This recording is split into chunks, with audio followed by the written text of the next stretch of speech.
नमस्कार, मी प्रियांका पाटील। आपण पाहत आहात राष्ट्रीय लोकराज्य न्यूज, निर्भीड बातम्यांचे व्यासपीठ। आज आपण दिवसभरामध्ये घडणाऱ्या घडामोडींवर नजर टाकूया।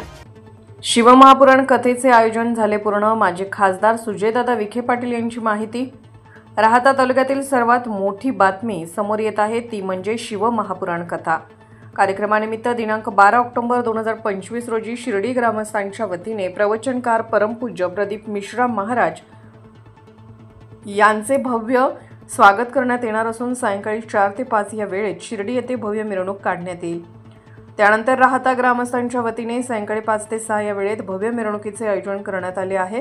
यानंतर अस्तगाव माता शिव ते लोणी दरम्यान भव्य मोटरसायकल रॅलीद्वारे महाराजांचे आगमन लोणी येथे होणार आहे। हा असा भव्य दिव्य सोहळा कार्यक्रम होणार आहे अशी माहिती माजी खासदार सुजयदादा विखे पाटील यांनी दिली आहे।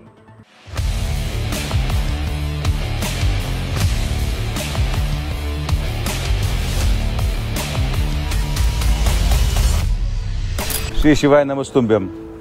जनसेवा फाउंडेशनच्या वतीने आयोजित असलेल्या परमपूज्य प्रदीप मिश्रा महाराजांची शिवपुराण कथेचं आयोजन आता पूर्ण झालेलं आहे। या कथेचे प्रणेते माननीय नामदार राधाकृष्ण विखे पाटील साहेब यांच्या नेतृत्वाखाली राहाता तालुका सर्व नागरिक शिवपुराणला कथेला येणाऱ्या सर्व भाविकांच्या स्वागतासाठी सज्ज आहे। इथं अतिशय भव्य आयोजन आम्ही केलेलं आहे।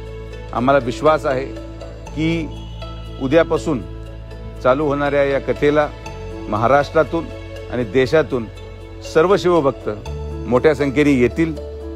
आम्ही जवळपास 4 लाख लोक किंबहुना त्यापेक्षा जास्त आले तरी राहत्या तालुक्याचा प्रत्येक नागरिक हा येणाऱ्या शिवभक्ताचं स्वागत, त्याचा सत्कार अंतर्मनातून करेल। ही कथा 12 ते 16 ऑक्टोबर दरम्यान आयोजित करण्यात आलेली आहे। मला विश्वास आहे की सर्व शिवप्रेमी या ठिकाणी येऊन परमपूज्य प्रदीप मिश्रा महाराजांच्या कथेचा लाभ घेतील। आणि जो देखावा आम्ही निर्माण केलेला आहे या देखाव्याचं वैशिष्ट्य असं आहे की याचं मुख्यद्वार, या मुख्यद्वाराच्या वरती 4 धाम आम्ही प्रतिकृतीच्या माध्यमातून निर्माण केलेले आहेत आणि उर्वरित 2 पंडाल त्याचं मुख्यद्वार आम्ही ज्योतिर्लिंगाचं प्रतिकृती निर्माण करायचा प्रयत्न केलेला आहे। अशी भव्यता या शिवपुराण कथेच्या आयोजनामध्ये कदाचित यापूर्वी करण्यात आलेली नाही। मला विश्वास आहे की या कथेचा लाभ आपण सगळेजण मोठ्या प्रमाणात येऊन घ्याल।